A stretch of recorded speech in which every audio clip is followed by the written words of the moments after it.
I have the pleasure to present to you Dr. Martin Luther King, Jr.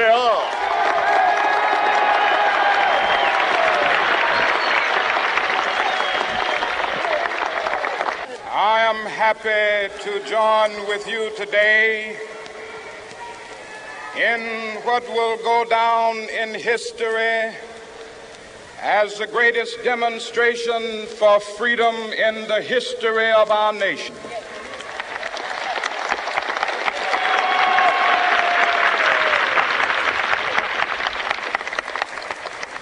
Five score years ago, a great American in whose symbolic shadow we stand today signed the Emancipation Proclamation.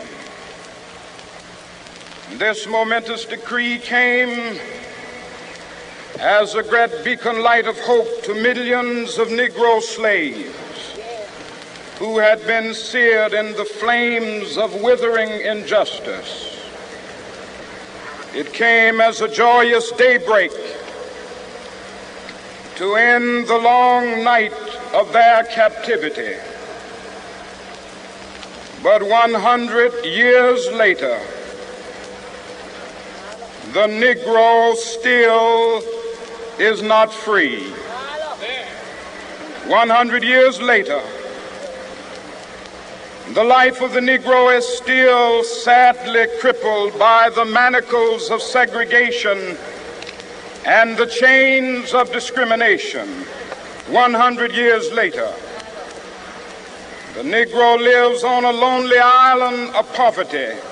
I have a dream that one day this nation will rise up and live out the true meaning of its creed. We hold these truths to be self-evident, that all men are created equal.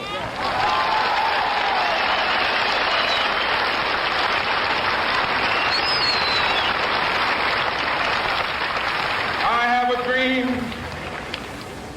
that one day on the red hills of Georgia, the sons of former slaves and the sons of former slave owners will they be able to sit down together at the table of brotherhood.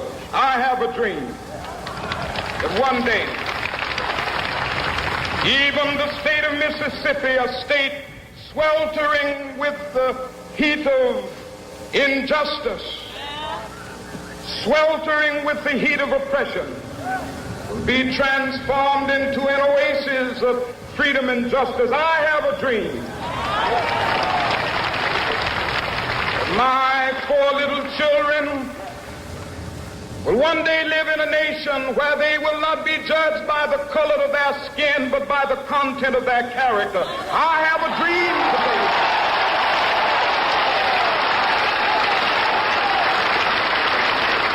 I have a dream that one day, down in Alabama, with its vicious racists, with its governor having his lips dripping with the words of interposition and nullification. One day right there in Alabama, little black boys and black girls will be able to join hands with little white boys and white girls as sisters and brothers. I have a dream today.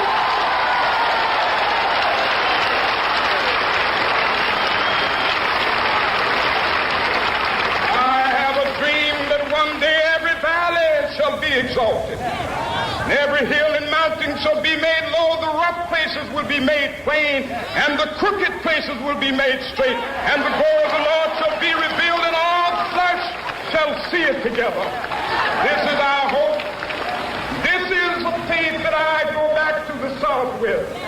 With this faith, we will be able to hew out of the mountain of despair a stone of hope. With this faith, we will be able to transform the jangling discords of our nation into a beautiful symphony of brotherhood. With this faith, we will be able to work together, to pray together, to struggle together, to go to jail together, to stand up for freedom together, knowing that we will be free one day.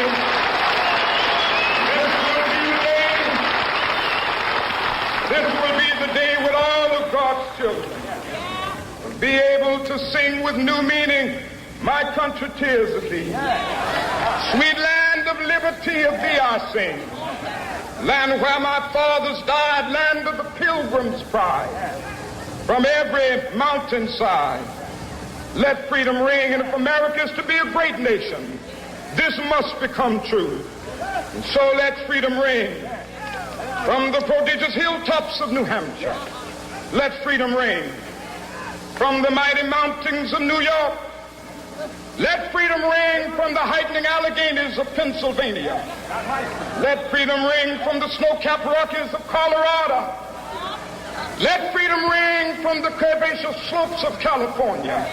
But not only that, let freedom ring from Stone Mountain of Georgia.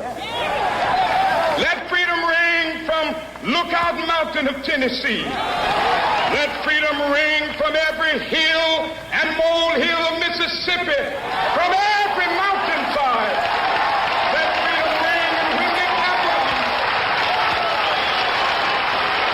when we allow freedom ring, when we let it ring from every village and every hamlet, from every state and every city, we will be able to speed up that day when all of God's children, black men and white men, Jews and Gentiles, Protestants and Catholics, will be able to join hands and sing in the words of the old Negro spiritual, free at last, thank God Almighty.